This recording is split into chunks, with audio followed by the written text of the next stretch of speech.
1600 करोड़ रुपए एक दिन में वो कमा रहा है। 27 रुपए आप कमा रहे हैं, आपकी संपत्ति उसको दी जाती है। तो बिहार की तरह यहाँ भी जाति जनगणना कराई रहेगा। पेंशन भी मिल जाता था, आपको सिलेंडर भी मिल जाता था। ये सही है कि नहीं बहने? बनारस में धान खरीद का क्या दाम है? बनारस तो इन्हीं की जगह है। हमारे खाते तो आज तक खाली हैं। यही है खोखली गारंटी मोदी जी की। वहाँ खड़ी हुई मेरी बहनें खुशी से खिलखिला रही हैं। इतना अच्छा लगता है। यहाँ मेरी छोटी बेटियां खड़ी है। मेरी दादी इंदिरा जी हमेशा कहती थी, सब भैया बहनी दीदी दाई मनला जौहर। माँ कांकेश्वरी जी की जय, माँ शिवानी जी की जय, छत्तीसगढ़ महतारी जी की जय। आज यहाँ खड़े हुए हमें उन महापुरुषों की याद आती है जिन्होंने हमारी आजादी की लड़ाई लड़ी। ये धरती स्वतंत्रता सेनानी इंद्रू केवट जी, सुखदेव पातर हलबा जी और कंगलू कुम्हार जी की है। ठाकुर राम प्रसाद पोटाई जी की धरती है, जिन्होंने संविधान सभा के सदस्य होने के नाते बाबा साहेब के साथ पिछड़ों और वंचितों के अधिकार दिलाए। ये पंचायती राज का सम्मेलन है। महात्मा गांधी जी के से लेकर राजीव गांधी जी तक पंचायती राज का जो सपना था उसको साकार करने का कार्य कांग्रेस ने किया। 33% महिला आरक्षण पंचायतों में भी कांग्रेस पार्टी की सरकार ने किया। देखिए, जैसे बघेल जी ने कहा, एक समय था जब जनप्रतिनिधि की संख्या बहुत कम थी, तो उससे क्या होता था कि जितने निर्णय लेने थे वो सब एक जगह केंद्रित हो जाते। वही 5000 लोग पूरे देश के लिए छोटे से बड़ा सा बड़ा निर्णय ले सकते थे। तो कई ऐसे कार्य होते थे जिनको होने में बहुत समय लगता था। कई ऐसे कार्य भी होते होंगे जिनकी जरूरत ही नहीं थी। कई ऐसे कार्य होते थे जिनकी जरूरत थी लेकिन समय लगता था।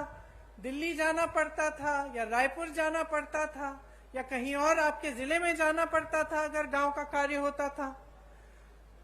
तो जब पंचायती राज की बात हुई तब मंशा ये थी कि लोकतंत्र को जन जन तक पहुंचना चाहिए। इसका मतलब है कि जो गांव का विकास है, जो गांव का कार्य है, उसका निर्णय गांव में ही होना चाहिए। आज आप सब यहाँ बैठे हैं, आप सब जमीनी लोग हैं।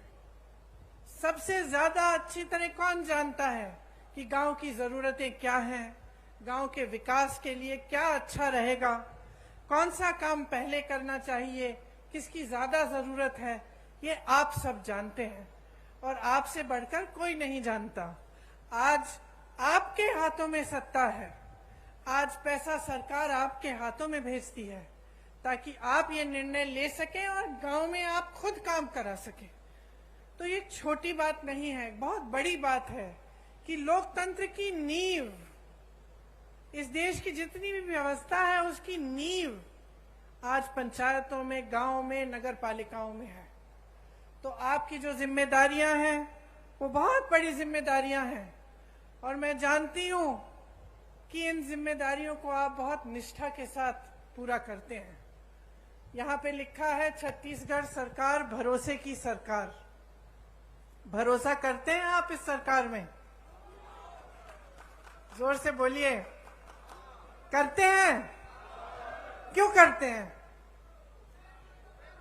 हाँ? देखिए, भरोसे को बनने में समय लगता है। भरोसे को बनने में ये होना जरूरी है कि आपको दिखे। आप किसी के साथ दोस्ती भी कर लो, नई दोस्ती है, एकदम भरोसा नहीं बनता, समय लगता है। कहीं आपको कोई समस्या आ गई आपके घर में, उस दोस्त ने मदद कर ली तो भरोसा बनना शुरू होता है। कहीं सबने आपके बारे में कुछ गलत कह दिया, वो दोस्त खड़ा हो गया उसने कहा नहीं वो ऐसा नहीं है, मेरा दोस्त है, तो आपका भरोसा बनता है कि नहीं। तो सरकार के साथ भी अनुभव से ही भरोसा बनता है। और अनुभव किस चीज का होता है? निष्ठा का होता है। आप देखते हैं कि यह सरकार हमारे लिए काम कर रही है।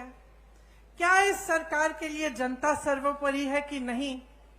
क्या इस सरकार में ऐसे मंत्री हैं, ऐसे लोग हैं जो सबसे पहले अपना फायदा देखते हैं या सबसे पहले जनता का फायदा देखते हैं?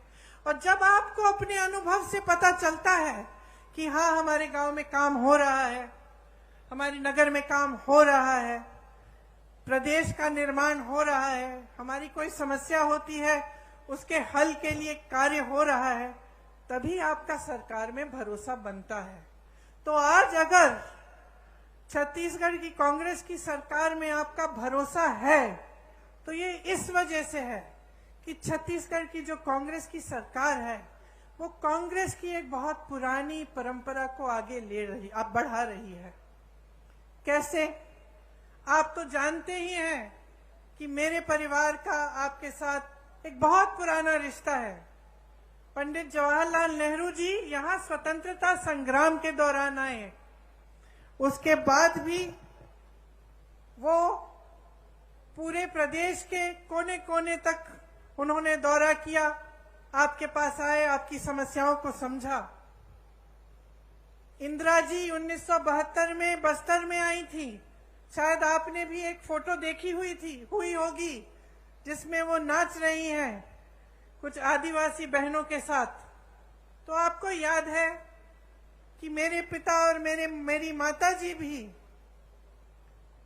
काफी बार बस्तर आए, आपके घरों में गए, गांव में गए, आपकी समस्याओं को समझने की उन्होंने कोशिश की।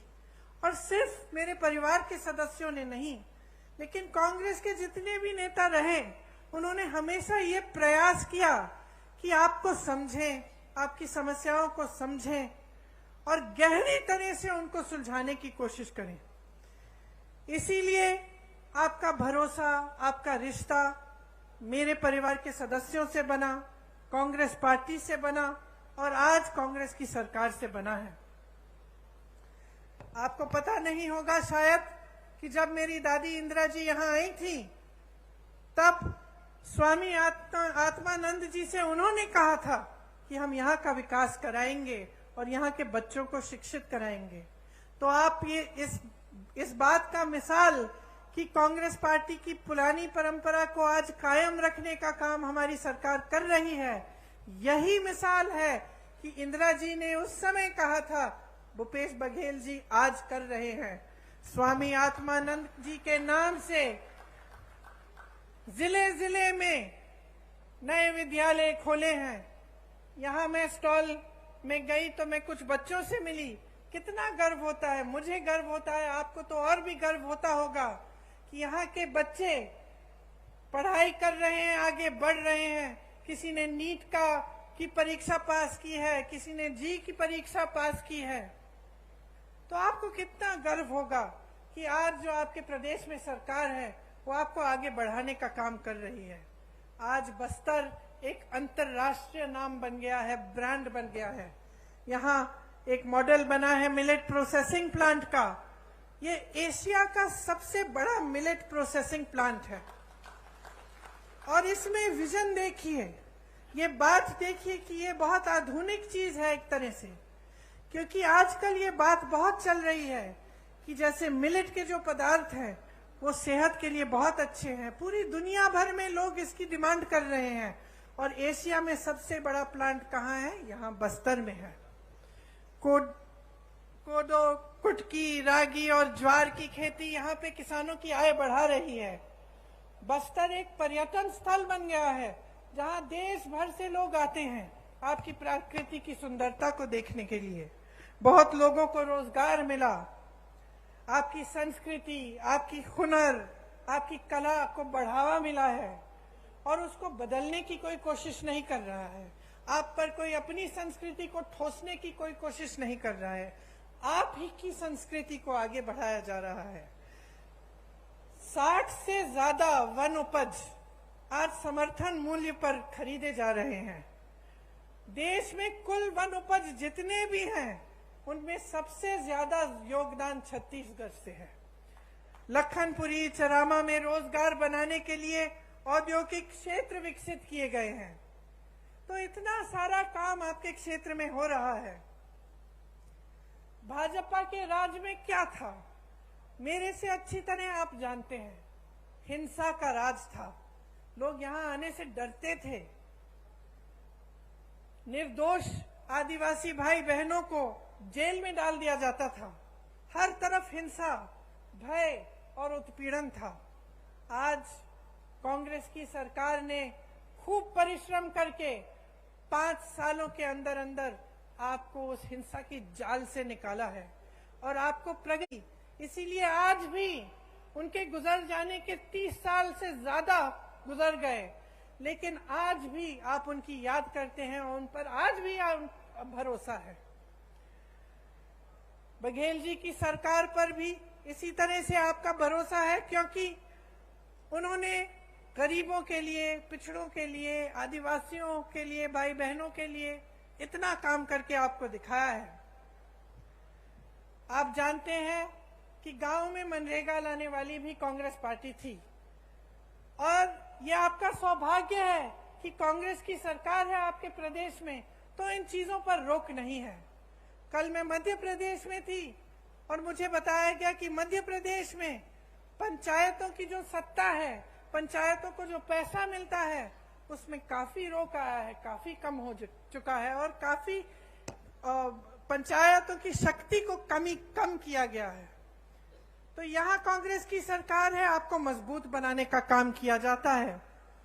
हर फैसला आपकी मजबूती के लिए लिया जाता है। आज आपके प्रदेश की चर्चा पूरे देश भर में है। सब छत्तीसगढ़ की तरफ देखते हैं कि कितना काम यहाँ हो रहा है और कितनी तेजी से आप विकसित हो रहे हैं। आपका मान सम्मान देश दुनिया में बढ़ाया गया है।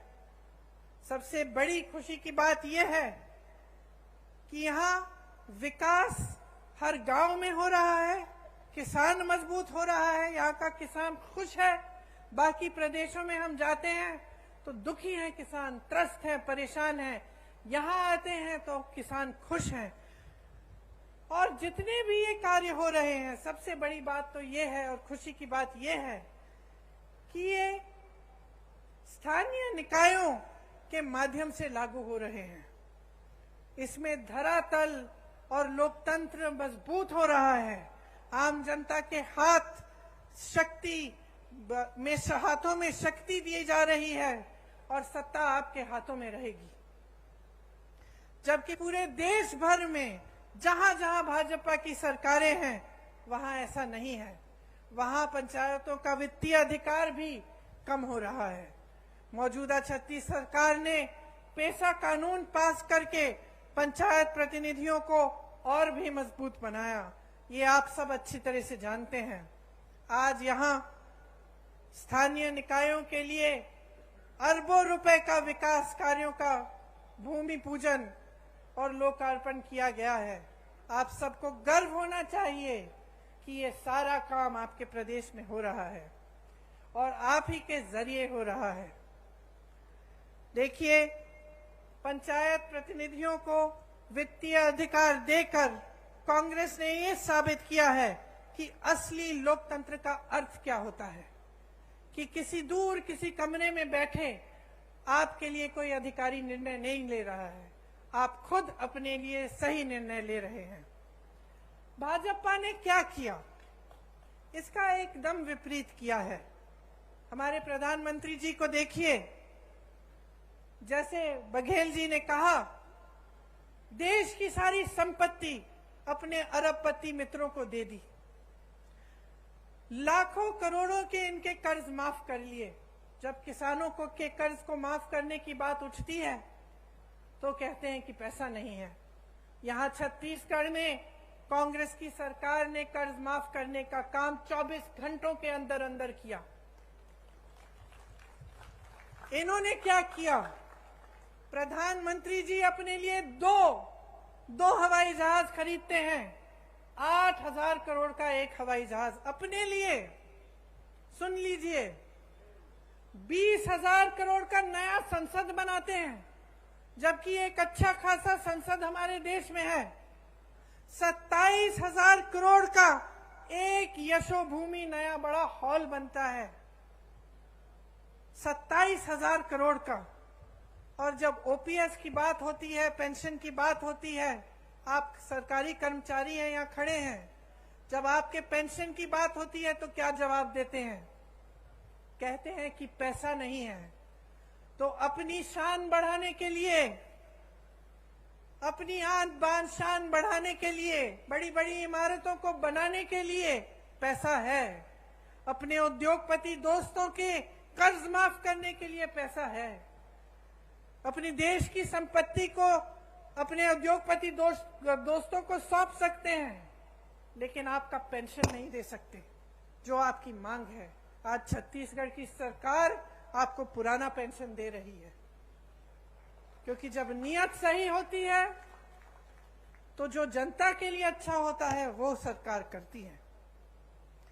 देश का किसान आज मात्र 27 रुपए एक दिन में कमाता है। सुन लीजिए, आप यहाँ किसान बैठे हैं, यहाँ आपकी सरकार आपकी सहायता करती है, बिजली पानी सुविधाएं आपको मिलती हैं। देश भर में किसानों को मजबूत करने के बजाय किसानों की कमर तोड़ी गई है। आज देश भर में किसान एक दिन में 27 रुपए कमाता है। और अडानी जी जिसका जिक्र आपने किया, बड़े बड़े उद्योगपति कितना कमाते हैं बताओ? 1600 करोड़ रुपए एक दिन में एक आदमी कमा रहा है। 1600 करोड़ रुपए एक दिन में वो कमा रहा है। 27 रुपए आप कमा रहे हैं। आपकी संपत्ति उसको दी जाती है, जब आपका नंबर आता है तो कहते हैं पैसा नहीं है। ये सरकार चल रही है इस देश में। आप क्या अपने प्रदेश में भी ऐसी सरकार चाहते हैं? क्या आप अपने प्रदेश में एक ऐसे मुख्यमंत्री को लाएंगे जो सबसे पहले अपने लिए सारी संपत्ति बटोरने का काम करेगा और आपके हाथों में कुछ नहीं देगा? भाजपा की सरकारें जो हैं अमीरों के लिए चलती हैं, इसमें गरीब के लिए, मिडिल क्लास के लिए कोई सोच नहीं है। चाहे पेंशन की बात करें, चाहे आप जाति जनगणना की बात करें, मौन हो जाते हैं, कुछ कहते नहीं हैं। आपका ध्यान इधर उधर भटकाने की कोशिश करते हैं। कभी धर्म की बात करेंगे, कभी कोई और बात उठाएंगे जिससे आपके जज्बात जुड़े हैं, लेकिन जब सही बात आती है जिससे आपके अधिकार बनेंगे, जिससे आप मजबूत बनेंगे, तो मौन हो जाते हैं। इनसे पूछिए क्यों नहीं कर रहे हैं जाति जनगणना।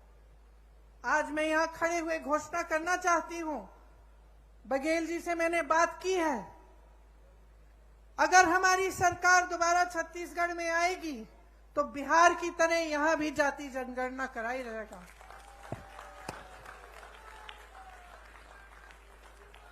बिहार में आपने देखा है, बिहार में आंकड़े आपने देखे हैं, 84% ओबीसी एससी एसटी के लोग हैं। मैं आपसे आज पूछना चाहती हूं कि बड़े बड़े पोस्ट में, बड़े बड़े अधिकारियों के जहां जहां सत्ता है, वहां क्या 84% ओबीसी एससी एसटी के लोग हैं? जवाब दीजिए, हैं? क्या उनका अधिकार नहीं है? तो जाति जनगणना क्यों नहीं हो सकती? होनी चाहिए। देखिए, जब आपकी काम की बात होती है ये लोग मौन हो जाते हैं, या फिर जैसे मैंने कहा आपका ध्यान कहीं और भटकाने की कोशिश करते हैं। इन्होंने जितनी महंगाई इस देश में बढ़ाई है, वो मेरी बहनें जो यहाँ बैठी हैं वो बहुत अच्छी तरह समझती हैं, क्योंकि पूरे समाज परिवार का बोझ उठाती हैं। आप चाहती हैं कि आपके बच्चे बड़े हों, पढ़े लिखें। जब आप स्कूल की फीस भरने जाती हैं कितनी मुश्किल होती है आपके लिए, जब आपको उनकी वर्दी खरीदनी पड़ती है, उनकी किताबें खरीदनी पड़ती हैं, उनके लिए कोई नए कपड़े लेने पड़ते हैं, जूते लेने पड़ते हैं, सब पे जीएसटी टैक्स लग जाता है, सब पे केंद्र सरकार ने टैक्स लगाया है। और उसका दाम बढ़ा दिया है। टैक्स आप दे रहे हैं और मौज उनके उद्योगपति दोस्त कर रहे हैं। हर चीज पे टैक्स लग रहा है, कपड़ों पे, बर्तनों पे। जो आप जाके आप सब्जियां खरीदते हैं वो भी महंगी हो गई हैं, तेल महंगी हो गई है। गैस के सिलेंडर को देखिए, इनका कहना है कि हम राशन आपको मुफ्त दे रहे हैं, लेकिन मैं इनकी राज बताती हूं आपको। आज कांग्रेस की सरकार में आपको 60 रुपए का राशन मिलता था कि नहीं मिलता था? आपको याद है? आपको 60 रुपए देने पड़ते थे, आपको राशन मिलता था। उस समय किसी को याद है कि सिलेंडर का क्या दाम था? 425 रुपए था। 425 रुपए का सिलेंडर था, 60 रुपए का आपको राशन मिलता था। तो 485 रुपए में आपको राशन भी मिल जाता था, आपको सिलेंडर भी मिल जाता था। ये सही है कि नहीं बहने? सही है। अब इन्होंने कह दिया कि हम राशन मुफ्त दे रहे हैं, बहुत अच्छा। सिलेंडर कितने का दे रहे हैं? 1125 रुपए से 1200 रुपए में। समझ रहे हैं आप कि आपके साथ कितना बड़ा धोखा हो रहा है? आपको कहा जा रहा है कि आपको राशन मुफ्त मिल रहा है, लेकिन जितना राशन का दाम पहली सरकार को आप जितना राशन के लिए देते थे, उससे कहीं ज्यादा सिलेंडर का है। तो जहां आपको 485 रुपए में दोनों चीजें मिल जाती थी, आज 1125 रुपए में एक सिलेंडर मिल रहा है। कौन खरीदेगा? अरे इनके उद्योगपति दोस्त आपके घर आके आपके लिए सिलेंडर खरीदेंगे? जहां जहां रोजगार का मौका था, इन्होंने खत्म कर दिया। नौकरियां मिलती थी, रोजगार मिलता था पीएसयू से। इसीलिए पंडित जवाहरलाल नेहरू का जो नजरिया था उस समय कि बड़े बड़े पीएसयू बनाए ताकि जनता को रोजगार मिले, आज वो पीएसयू बिक गए हैं, निजी बन गए हैं। उसमें ना आरक्षण मिलेगा और ना रोजगार मिलेगा। आपको खेती किसानी से रोजगार मिलते थे, और पूरे देश भर में किसान को इतना कमजोर बना दिया है कि वो बेचारा कमा नहीं पा रहा है। डीजल में जीएसटी, पेट्रोल में जीएसटी, खाद महंगी, सब चीज महंगा, गुजारा नहीं हो रहा किसानों का। और तीसरी जगह जहां से रोजगार बनते थे, छोटे छोटे उद्योग, जैसे आप दुकान, छोटी राशन की दुकानें, छोटे उद्योग जो हर जगह, हर जिले में, हर छोटे छोटे शहर में होते थे, नोटबंदी को लेकर, जीएसटी को लेकर वो भी बंद हो रहे हैं सारे। तो रोजगार देंगे कहां से ये लोग? इनको कोई दिलचस्पी नहीं है आपकी भलाई में। ये सिर्फ चाहते हैं कि सारी देश की संपत्ति इनके बड़े बड़े उद्योगपति दोस्तों को मिल जाए, ताकि उनके जरिए उनकी पार्टी में डाला जाए और चुनाव पे वो पैसे फेंक फेंक के चुनाव जीत सके। ये उनका मकसद है, सत्ता में रहना। और जो नेता सिर्फ सत्ता में रहना चाहता है और वो ये नहीं समझता कि सत्ता देने वाली पब्लिक है, तो वो नेता पब्लिक की भलाई कभी नहीं कर सकता। आज बघेल जी ने कहा कि यहां पे प्रधानमंत्री जी आकर कहते हैं कि अगर देश भर में धान खरीदी का सबसे ज्यादा यहां पे दाम मिलता है तो उनकी बदौलत है। अब बताइए, ये जब प्रदेश सरकार काम करती है तो उसका श्रेय भी लेना चाहते हैं, इससे उनकी नीयत दिखती है। मैं उत्तर प्रदेश से आती हूं, मैं इनसे पूछना चाहती हूं, बनारस में धान खरीद का क्या दाम है? बनारस तो इन्हीं की जगह है, वहीं से चुनाव लड़ते हैं। क्या वहां पे दे रहे हैं जितना यहां छत्तीसगढ़ में मिल रहा है आपको धान के लिए? मैं पूछना चाहती हूं कि उत्तर प्रदेश में 1200-1400 का दाम क्यों मिल रहा है? फिर अगर आप ही देने वाले हैं तो सबसे पहले तो अपनी जगह दीजिए ना बनारस में। जगह जगह जाके प्रधानमंत्री जी कहते हैं कि मेरा गारंटी, मोदी का गारंटी। और दुनिया क्या कहे?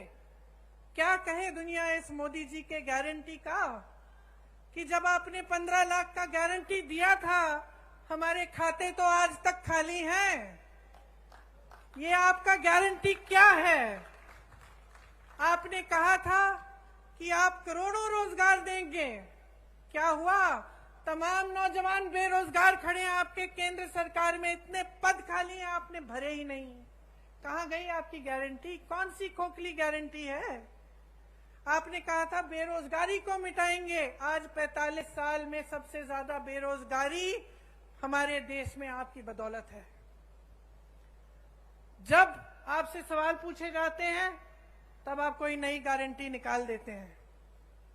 ये ऐसी बात है कि आप जब दुकान में जाते हैं और कुछ खरीदते हैं, दुकानदार आपको चाइना माल दे देता है, कहता है कि इसकी 10 साल की गारंटी है। घर जाते हो 10 दिन में टूट जाता है।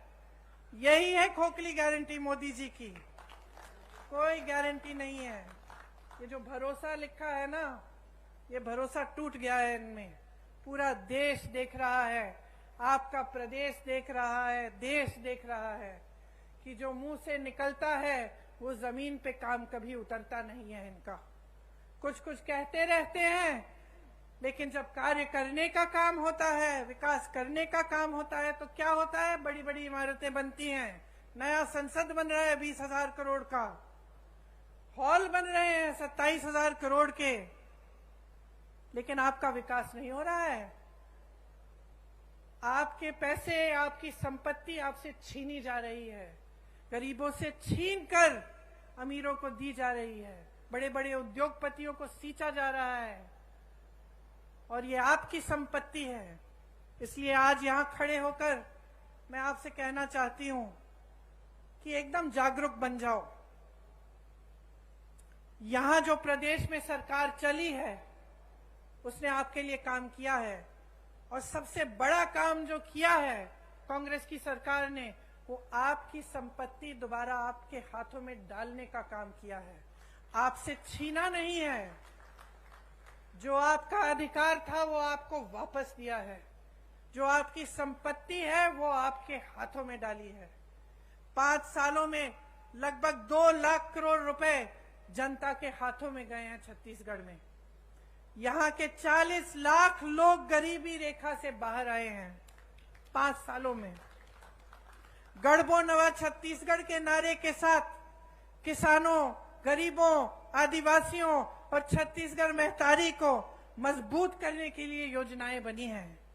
गोठान समितियों से लाखों को रोजगार मिला है। यहाँ आप भी जब खत्म करेंगे जाके देखिए, गर्व होता है इस काम को देखकर। जहां जितने भी उत्तर भारत में इतनी बड़ी समस्या बन गई है आवारा पशुओं की, उत्तर प्रदेश की हूं, मैंने आपसे कहा, वहां आप देखिए, जहां देखेंगे वहां आवारा पशु खेती खा रही है। महिलाएं परेशान हैं, रात भर उनके पतियों को खेती में बैठना पड़ता है, निगरानी करनी पड़ती है, और दिन भर वो जाती हैं कि किसी न किसी तरह से खेती बच जाए। लेकिन सरकार ने इस समस्या को हल करने के लिए कुछ नहीं किया। यहाँ छत्तीसगढ़ में मैं गर्व से कहना चाहती हूँ कि जो गोठान योजना है उससे ये समस्या हल भी हुई है, और इससे आपकी प्रगति भी हुई है, और आपको रोजगार मिले हैं, आपकी कमाई हुई है। वहां खड़ी हुई मेरी बहनें खुशी से खिलखिला रही हैं। मैंने जब उनसे पूछा खुश हो, मुस्कुरा के कहीं खुश हैं। कितना कमाया है? हमारे समूह ने 1 लाख कमाया है। गर्व से कह रही हैं। अब इनको कौन दबाएगा? आगे बढ़ना शुरू हो गया है, विकसित होना शुरू हो गया है। तो यही चाहते हैं आप प्रदेश की सरकार से। खेती में देखिए, जैसे मैंने कहा, देश भर में किसान त्रस्त है, परेशान है, लेकिन यहाँ पे किसान खुश क्यों है? उसका कर्ज माफ किया गया, उसको सुविधाएं दी गई, धान के खरीद के जो दाम है सबसे ज्यादा है, तो खुश क्यों नहीं होगा? ये एकमात्र प्रदेश है पूरे देश में जहां लोग किसानी का काम करना चाह रहे हैं, नए रोजगार बन रहे हैं इसके द्वारा। जैसे मैंने पहले कहा, आपकी जो उपज है, गन्ना, मक्का, कोदो, कुटकी, रागी, तिलहन, इन सब की किसानी के लिए आपको अतिरिक्त लाभ मिलता है। गाय, गांव, गोठान द्वारा किसानों की मदद हो रही है। प्रदेश में जितना संसाधन है, जितना धन है, सारा किसान, महिलाओं, आदिवासियों और दलितों के हाथों में दिया जा रहा है, आपके हाथों में वापस दिया जा रहा है। पर की खरीद अब तक 425 करोड़ का भुगतान इसमें हुआ है। आप सोचिए कितना लाभ हो रहा है आपका। इसीलिए जब आप भाजपा के प्रदेशों को देखते हैं, ध्यान से इनका आकलन करिए, ध्यान से देखिए क्या ये सब स्कीम, ये सब सरकार की जो बातें हैं, जो काम कर रहे हैं, वो क्या उधर भी हो रहा है।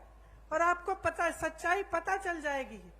चाहे आप मेरी बातों पे ना जाएं, हमारे नेताओं की बातों पे ना जाएं, क्योंकि हम कांग्रेस पार्टी हैं, हम कांग्रेस के पक्ष में बोलेंगे। लेकिन आप अगर आंख खोल के, अगर जागरूक बनेंगे और अगर दूसरे प्रदेशों की ओर देखेंगे, तो आपको कांग्रेस के प्रदेशों में और उन प्रदेशों में बहुत फर्क दिखेगा। आज राजस्थान, कर्नाटका, हिमाचल प्रदेश और छत्तीसगढ़ में ओपीएस लागू है। आज जो वादे उन प्रदेशों में किए गए वो पूरे कर दिए जा रहे हैं। महिलाओं को हर महीने कुछ मिल रहा है कर्नाटका में, हिमाचल में शुरू होने जा रहा है। राजस्थान में जैसे यहाँ पर आपको चिकित्सा के लिए जब आप बीमार पड़ते हैं तो आपको 25 लाख तक मुफ्त इलाज मिलता है। तो ये सिर्फ छत्तीसगढ़ की बात नहीं है, ये कांग्रेस में जहां जहां सरकार है उन प्रदेशों की बात है और ये सच्चाई है। तो इसमें कोई अगर आपको शक हो, आप खुद पूछ लीजिए, किसी राजस्थानी से पूछ लीजिए कि क्या हो रहा है उस प्रदेश में। और आपको तो छत्तीसगढ़ का अनुभव है ही, आप तो जानते ही हैं कि यहाँ कितनी प्रगति हुई है और आपके लिए कितनी चीजें की हैं। किसानों की यहाँ हजारों करोड़ रुपए की सब्सिडी है। तेंदुपत्ता बंडल का दाम 4,000 रुपए तक बढ़ाया गया है। बीपीएल परिवारों का 5 लाख तक निःशुल्क इलाज हो रहा है और जो जेनेरिक दवाइयां हैं उसमें 50 से 75% तक छूट भी मिल रही है।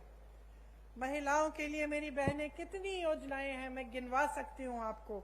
आंगनवाड़ी कार्यकर्ता का मानदेय बढ़ाया, 10,000 रुपए किया, सहायिका का 5,000 रुपए किया, मिनी आंगनवाड़ी को 7,500 रुपए किया, मितानिन बहनों को भी 2,200 का रुपए अतिरिक्त मिल रहे हैं। दाई दीदी क्लिनिक बनी महिलाओं के लिए, आपसे ही संचालित है। कितना अच्छा लगता है ये देखकर कि आप खुद इन क्लिनिकों का संचालन कर रही हैं और आप ही का लाभ हो रहा है। सरकारी कॉलेजों में लड़कियों को स्नातक तक मुफ्त शिक्षा मिल रही है। इतना अच्छा लगता है। यहाँ मेरी छोटी बेटियां खड़ी हैं जो इंग्लिश में बोल रही हैं, जो कह रही हैं कि मैं बड़ी होकर डॉक्टर बनूंगी, मैं बड़ी होकर कलेक्टर बनूंगी। स्वामी आत्मानंद स्कूल की बात की हमने, जिनके बारे में आदिवासी बच्चियों की शिक्षा के लिए इंदिरा जी ने बोला था, बघेल जी ने वो सपना साकार किया। ऐसी 50% महिलाओं के लिए उसमें आरक्षण है। स्वयं सहायता समूह का करोड़ों का कर्ज माफ किया और करोड़ों की कमाई भी होगी जब इस तरह के कार्य किए जाते हैं उनके लिए। तो इस तरह की तमाम स्कीमें हैं जो सिर्फ आपके लिए, आपके हाथों में सत्ता, आपके हाथों में आपकी संपत्ति देने के लिए बनाई जा रही हैं। मैं गर्व से आज एक और घोषणा करना चाहती हूं कि अगर हमारी सरकार फिर से प्रदेश में आएगी तो 10 लाख आवास गरीबों को दिए जाएंगे।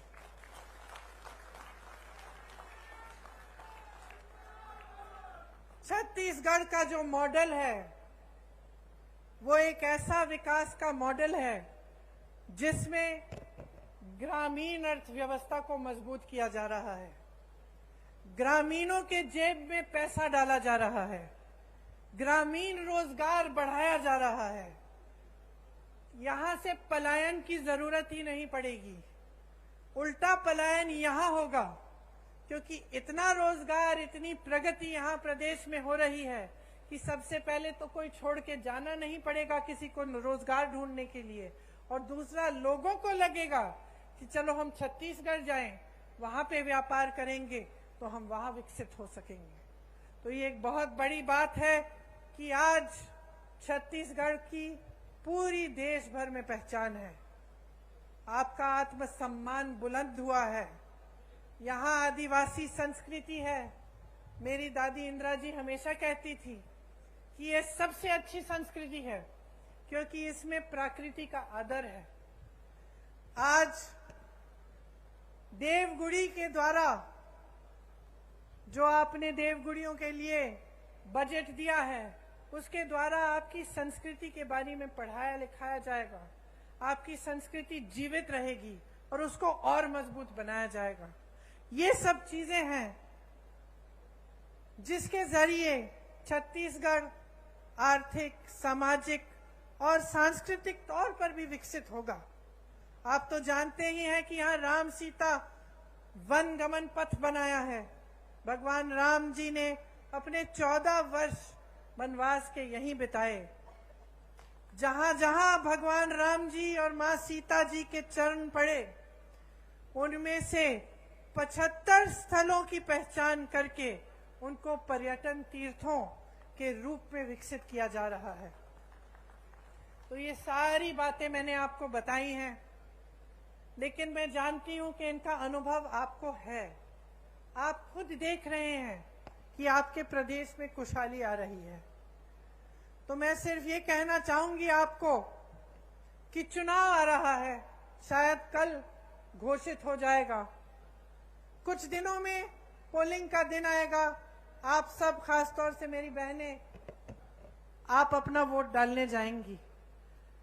आज मुझे बहुत खुशी की बात है कि जितने भी राजनीतिक दल हैं वो समझ गए हैं कि जो मेरी बहनें हैं, असली शक्ति इनके हाथों में है। आज सब आपके वोटों के पीछे दौड़ रहे हैं, तो इसका मतलब है कि आपकी जिम्मेदारी दुगनी हो गई है। किसके प्रति है ये जिम्मेदारी? आपके देश के प्रति, आपके प्रदेश के प्रति तो है ही, लेकिन सबसे बड़ी जिम्मेदारी आपके बच्चों के प्रति है। आप अपने बच्चों का भविष्य मजबूत बनाना चाहती हैं कि नहीं? तो इसके लिए आप सबको, बहनों और भाइयों, बहुत जागरूक रहना पड़ेगा। आप सबको सवाल उठाने पड़ेंगे कि आपके लिए क्या और कौन क्या करता है। और जब आपको दिख रहा है कि छत्तीसगढ़ विकसित हो रहा है, जब आपको भरोसा है छत्तीसगढ़ की कांग्रेस की सरकार में, तो 5 साल और इस सरकार को मौका दो, ताकि आपका प्रदेश और भी मजबूत बने, और भी आगे बढ़े, और पूरा देश आपकी तरफ देखे कि ये मिसाल है।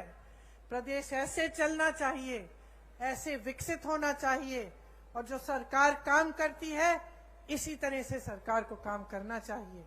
इसलिए आज यहां खड़े हुए मैं आपसे कहती हूं कि आप अपने अनुभव पे उतरो, आप जागरूक बनो, आपका अपना कर्तव्य पूरा करो, अपने ही प्रति, अपने ही बच्चों परिवारों के प्रति, अपने भविष्य के प्रति, अपने प्रदेश और देश के प्रति। और जब आप जागरूक बनेंगे तो ये स्पष्ट है कि आप कांग्रेस को ही वोट देंगे।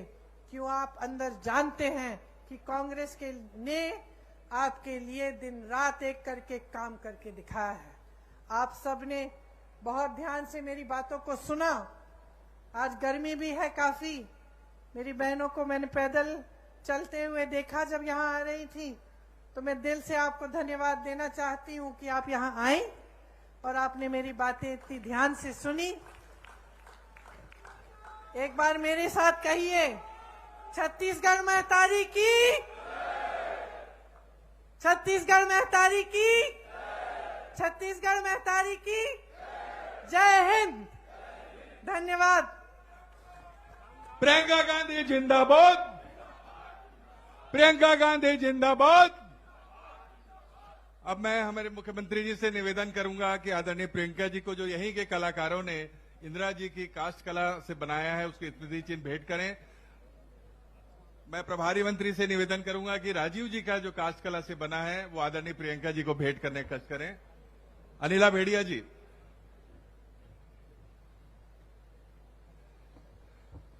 और मैं आभार प्रदर्शन करने के लिए हमारे जिले की प्रभारी मंत्री अनिला भेड़िया जी को आमंत्रित करता हूं।